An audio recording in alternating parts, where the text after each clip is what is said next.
किसी इबादत करने वाली जगह को तोड़ देंगे? आपका इतना हिम्मत हो गया है? रूह बिना मतलब के अवैध कैसे हो गई वो जमीन? तोड़ा क्यों गया उसको? आप कैसे अवैध कह रहे हैं मस्जिद को? कोई भी ऐसी जगह जहाँ पे ईश्वर की प्रार्थना होती हो, ईश्वर से गुहार लगाई जाती हो, जहाँ पे इबादत की जाती हो, वह जगह अवैध हो ही नहीं सकती। मस्जिद से नफरत करने के लिए श्री राम ने कभी नहीं कहा और मंदिरों से नफरत करने के लिए हजरत पैगंबर मोहम्मद साहब ने कभी नहीं कहा। साधु के भेष में लुटेरे हैं देश में। और योगी आदित्यनाथ जी की जहाँ तक बात है, आपने वो कहावत सुना होगा कि रंग न रंगावे रंगावे जोगी कपड़ा। तो जो भी व्यक्ति जोगी रंग का कपड़ा पहन ले वो योगी नहीं हो जाता है। कि बांट दिया इस धरती को, क्या चांद सितारों का होगा? नदियों के कुछ नाम रखे, बहती धारों का क्या होगा? शिव की गंगा भी पानी है, आबे जमजम भी पानी है। शिव की गंगा भी पानी है, आबे जमजम भी पानी है। पंडित भी पिए, मुल्ला भी पिए, पानी का मजहब क्या होगा? सरकार को लगता है कि अगर मस्जिद तोड़ेंगे तो हिंदू खुश हो जाएगा, मंदिर तोड़ेंगे तो मुसलमान खुश हो जाएगा। इसीलिए सरकार मंदिर और मस्जिद के मामले में इस देश को उलझा के रखना चाहती है। देखिए सीधा सीधा बात है, अभी महाकुंभ का मेला लगा था, उस दौरान 7500 करोड़ रुपए खर्च करने की बात सरकार ने कही है और उसके बाद भी भगदड़ मच जाती है, अव्यवस्था देखने को मिलती है। कुशीनगर में जिस तरीके से मस्जिद तोड़ी गई है, इसको लेकर के कई सवाल उठ रहे हैं कि क्या डीएम साहब ने जानबूझ करके वहां पर एक माहौल खराब करने के लिए कार्रवाई कराई, बुलडोजर चलवाई। इसी पर बात करेंगे। अमितेश पांडे हमारे साथ मौजूद है। अमितेश, ये जो तोड़ फोड़ हुआ है मस्जिद के साथ, क्या कहेंगे इस पर? देखिए बिल्कुल गलत हुआ और इस प्रकार की चीजें इस देश में नहीं होनी चाहिए। क्या गलत हो गया वहाँ पे? क्यों नहीं गलत हुआ? आप किसी इबादत करने वाली जगह को तोड़ देंगे? आपका इतना हिम्मत हो गया है? रूह बिना मतलब के अवैध कैसे हो गई वो जमीन? तोड़ा क्यों गया उसको?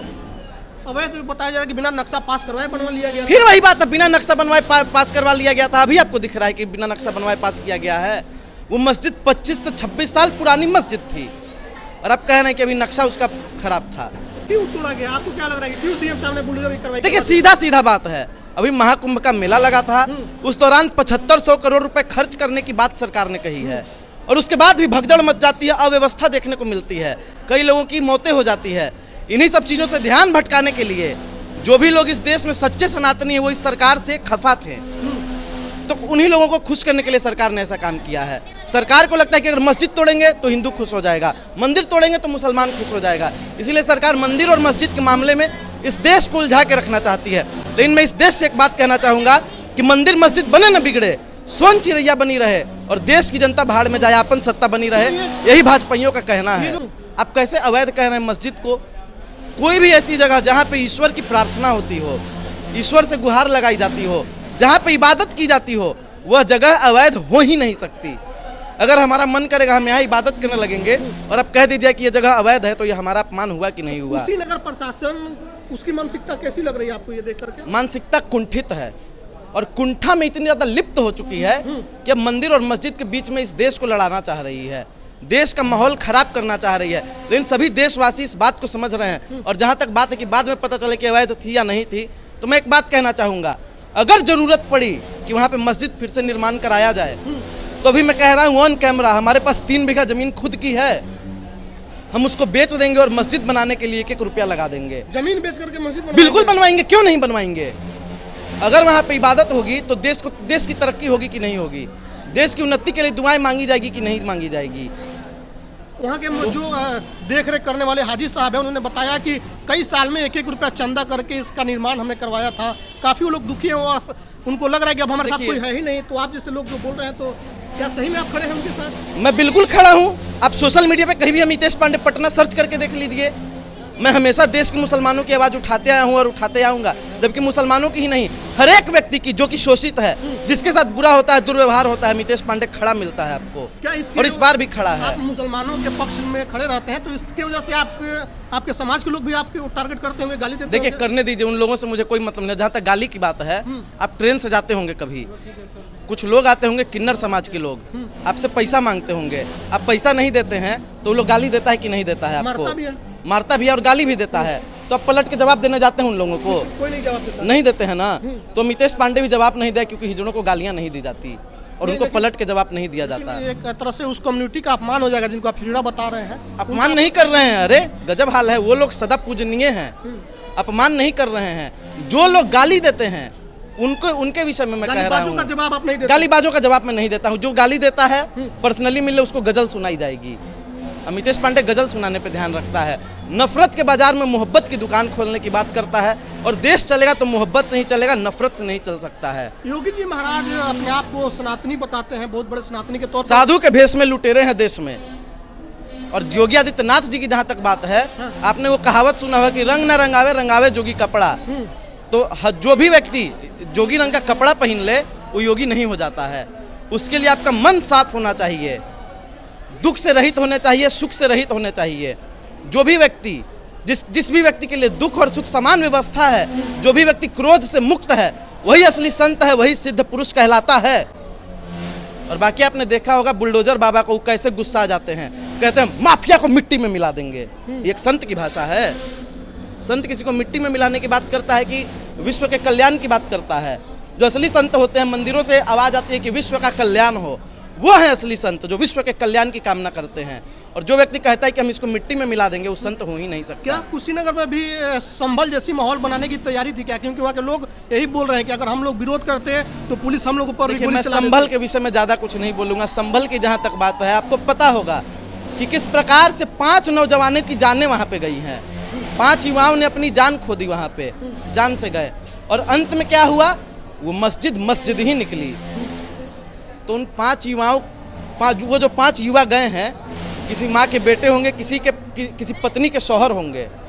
क्या उन लोगों को उनका परिवार लौटाएंगे योगी सरकार? नहीं लौटाएंगे। इन सभी चीज़ों को समझने की ज़रूरत है। और संभल की जहाँ तक बात है, 5 नौजवान वहाँ पे शहीद हुए हैं। और उन 5 को मैं कहूँगा कि वो लोग सही में सच्चे मायने में देशभक्त थे।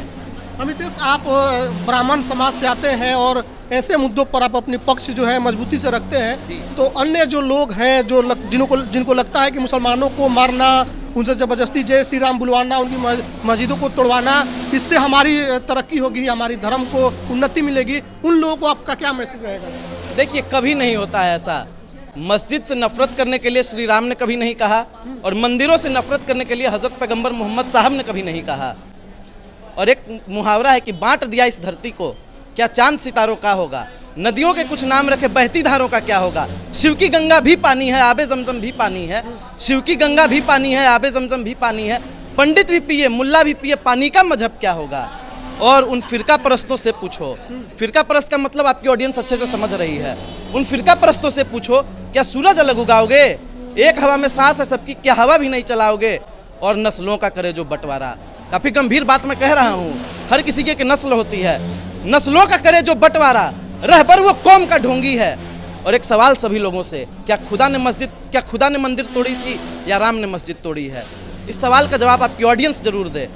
तो जब हमारे भगवानों ने आपस में भेदभाव नहीं किया, इंसानों ने भेदभाव नहीं किया, तो फिर हम लोग क्यों भेदभाव कर रहे हैं? अगर हमारे पिताजी, आपके दादाजी आपस में भेदभाव करते तो आज ये देश इस तरह से संपन्न नहीं होता। आपको समझना चाहिए। अगर मान लीजिए मिसाइल मैन किनको कहा जाता है अभी इस देश में, अगर अब्दुल कलाम साहब के ज़माने में भी हिंदू मुसलमान होता ना साहब, तो आज वो मिसाइल मैन नहीं कहे जाते हैं। आपने नाम सुना होगा वीर अब्दुल हमीद साहब का। सन 62 में अपने जान पर खेल गए थे और प्राण न्यौछावर कर दिया था इस देश के लिए। अगर उनके मन में भी हिंदू और मुसलमान की भावना होती तो सबसे पहले सोचते कि अरे भाई, इस देश में तो सबसे ज़्यादा आबादी हिंदुओं की है, हम काहे के लिए हिंदुओं के लिए अपना जान दें। तो देश वो 62 का युद्ध हार जाता।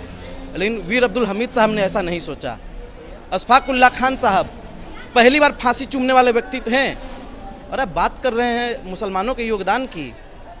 अच्छा अमितेश, एक वीडियो आज हमने देखी कि कुछ महिलाएं हैं बुरखा में है, वहाँ पर एक व्यक्ति है जो चंदन लगाए हुए, टीका किए हुए है, और वहाँ पे जय श्री राम का नारा लगाकर हिजाब खींचिएगा। हिजाब से मजाक नहीं, हिजाब दुपट्टा घूंघट इस सब से कोई मजाक नहीं चलेगा। पर्दा है, पर्दे में रहने दीजिए। पर्दे से मजाक कीजिएगा, चीर देंगे आपको। महिलाओं को डरा रहा था वहाँ पर, पहले कह रहे हैं हिजाब से मजाक कीजिएगा, चीर देंगे। हिजाब, दुपट्टा, घूंघट, इन सभी से कोई मजाक नहीं चलेगा।